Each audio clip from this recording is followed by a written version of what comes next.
و یکی از بسیاری از مسلمان ها یا گفته قسمتی از مسلمان ها گمان میکنن که طاعت بسیار دارن، نسبت گناه اهمیت نمیتین خودشانه. سببش همین است که اونها قرآن به معنیش و قرآن مقصدش نفهمیدن. کسی که مقصد قرآن نفهمه خیال میکنه که خیلی ثواب دارم، خیال میکنه که خیلی گناهم کمه. باید میگه آیه های قرآن هر یک تاش پرسیده شوه و هر یک تا او فهمیده شوه.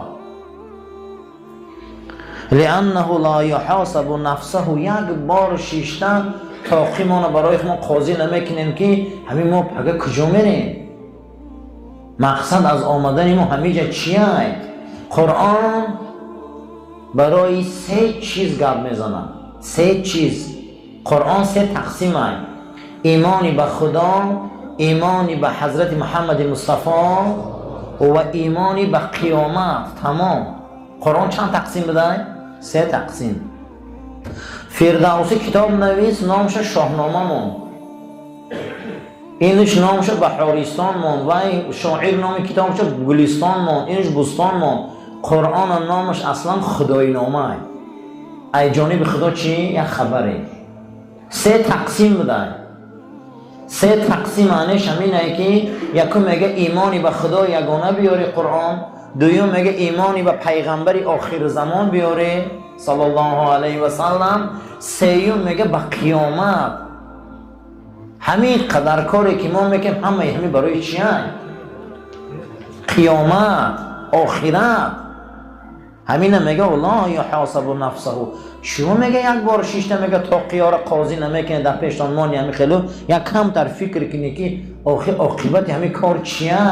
چیه عاقبتش؟ ولا یتفقد معاصیه، یک مراتبه گناه ها را مقصد از قفای نیست شدنش فکر نمیکنی. و قیامت باشه، قیامت حق بده، از قیامت بده. قرآن مقصدش همین آمده که ما ایمانی به قیامت بیاریم. این گناه قطعی کجا میریم؟ کجا میریم این گناه معصیت قطعی؟ و اذا عمل طاعتا حفظها و اعتد بها كالذي يستغفر الله بلسانه او يسبح الله في اليوم 100 مرة ثم يغتاب المسلمون. هر وقتا که مسلمان عمل میکنه، طاعت میکنه، او را حفظ میکنه، به همون تکیه میکنه، مثل استغفر الله گویی ها بارین و سبحان الله گویی ها بارین 100 بار، بسیار کارهای خوب میکنیم. بعد از آن با نگاه میکنیم که دندان تیز کردیم برای غیبت مردم. همین رو سبحان الله داریم، الحمدلله داریم، نمازهای خوب، قرآن داریم، اما برابر این با غیبت همون هم خوبه. میگه از دانشمندان نوشته که اسلام امروزه مسلمان هایی که هممون میبینیم که من هم مسلمانم، اسلام کاریکاتورگی است. چقدر اسلام کاریکاتور میشده؟ گفته یک آدم مسخره کنی کاریکاتور میکشی، بینیش کلام میکنی، لواش میدان، شکمش کلام میکنی، پاکاش باریک که وای مسخره کنی. گفته اسلام امروز مسلمان ها کاریکاتور کرده گیان. نمازخوانی نقض، دروغگویی خوب، روزگیری خوب و عقی پدری نقض برابر هفته سه گردش، زکاتهی خوب و منمنی نقض، خیر احسان خوب و با زینای نقض. همش میگه یه جای برده سیان که باید که ابلیس هم خفه نشوه. میگه اسلام اخشان کاریکاتور کردیان با گفته سیان که چون مسلمان ها پیش نمیرن. میگه یک مراتبه میگه یک کارهای خوب میکنه، از قفاش میگه کارهای بدم احتیاط شوه. اوخی خیلی گمان نکنه که کاری بده که میکنه او را نمی نویسم. و یک وقتی که همین کاری که میکنه گفته ای قفای مسلمان ها غیبت و تمام مقصد خطی مسلمان مسخره. یک صحبت های ما میکنیم قسم به خدا در طول روز گفت از غزالی که خدا از این صحبت های ما بسیارش راضی نیست. ای بسیاری همین صحبت های ما، کارهای ما گفته خدا راضی نیست. من غیر حسرین. آخی چوه گیردی خانه تا محکم میکنی گفته یک بار ایمان تا محکم نمیکنی، و چوه پول تا محکم میکنی گفته توفیق تا محکم نمیکنی، و چی با گفته باغ تا محکم میکنی گفته قلب تا محکم نمیکنی. این پول نیست شدنی های، مال نیست شدنی های، باغ صاحبش دیگه آدم میشوه، اما این ایمان به گور میره. قسم خدا یک بار گفته شما فکر نمیکنه آخه چرا ایمان محکم نمیکنه؟ چرا گفته ایمان غمش نمیخوره؟ چرا این عمل را غمش نمیخوریم؟ هممون و برای 4 تنگه میافتگی که در 10 خواد لباس به جوش میکنی، غمی اون را میخوری. اگر خدای نکرده 1 از 10,000 20,000 تا نداد که 10 جمعه برایی، اما امروز نماز 7 قد قضا میشه پروا نمیکنی. شما گفته یک باری را فکر نمیکنیم. رمضان انامینه یاخی کمبوتی ها را حساب کنیم. چون غمی یک نقود و 4 کاغذ و 4 طلا را میخوریم، غمی همین 2 روز یک کس غمی وقت نمیخورم، یک کس گفته غمی عملش نمیخوره. خب پگه اینم در کاره. بعد قیامت که ایمان داریم و چیکار کرده گشت هستیم و عددین حساب نمیکنیم. و یکون نظر الى عدد سبحته، امروز حساب میکنیم که چند سبحان الله و استغفر الله گفتیم، اما غافلیم از امروز تا بگه ما چی عمل کرده استیم که با او نسوزن. هر یک ما ملائکه داریم که نامی او کرامن کاتبینه. اینا قرآن حکایت میکنن. یک ملائکه را یک بخشش اپراولینش نامش چی بودن؟ کرامن کاتبین. از این نماز عصر به این نماز عصر 2 ملائکه بوده است که کرامن کاتبین. اونها یک تاش در زیر عرش میشیشته است، یک تاش در زیر زمین هفتم.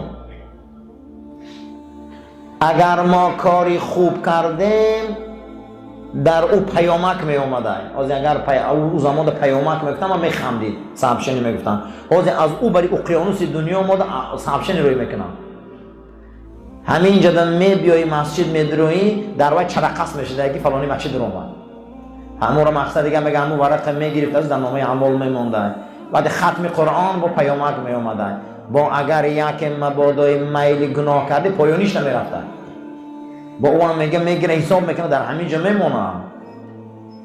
از این نماز عصر به این نماز عصر کرامن کاتبین علیش میشیدیم. هر نماز عصر علیش میشیدیم.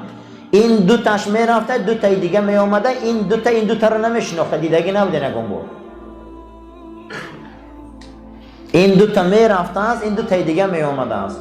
اگر 1 سال ما 365 روز باشه به 2 ضرب زنیم که 1 سال ما چند قدر ملائکه علیش میکنیم. اگر خدای کرده ما 70 سال 80 سال عمر بینیم، فکر کنیم که چند شاهی داریم روز قیامت. کجا میگریزی؟ کجا میریم؟ یک مراتبه. همین کسی به ملائکه ایمان نبیاره کافر میشه یا نه؟ ملائکه حقه آخی. و نفس میبیارن، و خوراک میبیارن، و ما رو خواب میکنن، و ما رو بیدار میکنن. با یک تای همین نامش کرامن کاتبین بوده. این قرآن میگه و را چیز امر میشه و میگه اونها رو مینویسن. اونها رو مینویسن میگه یک تا به یک تا. انا هر کس اکنون کرامن کاتبین پیش نظر آوردن گیره. و در طرف چپ و راست ما نیستن که جشتگی باشن. مقصد ای راست ثواب و خیر و برکت، مقصد از چپ شومی و بدی و یا در دیگر جشتگی هم. همین چی کار میکنی و یا در رفته سه خبر. برای همین شما باید طول این روزا نگاه کنه. این روزا ما چی کار میکنیم غیر عملهای ثواب ما؟ یک قاشق جرغاد 1 ستیل شیر رسوا میکنم. اگر کوهستان ها زندگی کردگی باشه سحری ها کمپیرهای اوچه ما میخستن میگفتن که بیامین یک جرغاد خوب کنم، یک قاشق همین جرغاد هم میگه در دری شیر میخل میکن. هم خلاص یا نه؟ گیردی همون را گرم میکن، بعد 2 ساعت 3 ساعت 1 ستیل شیر جرغاد میشه. 1 قاشق جرغاد 10 لیتر شیر رسوا میکنه و یک عمل هست که 10 ساله ثواب میسوزونه. ما باید شوخی نکنیم. یک عمل هست که من نمی میبیایم شوخی میفهمی. ممکن که 10 ساله نماز سوزه 1000 درزه علف به یک گوگرچو بلو میزنه، همه خیلی میسوزه خاکستر شده میروه. این طرف گناه هم ترسیم با همون. این برام همین خیلی این شوخی نیست که همه کارهای ما قبوله، یگان گناه ما قبول، ما گناه نمیکنیم. نه آخی، این برشان فکر میکنه این طول روز ما چکار کرده گشتیم.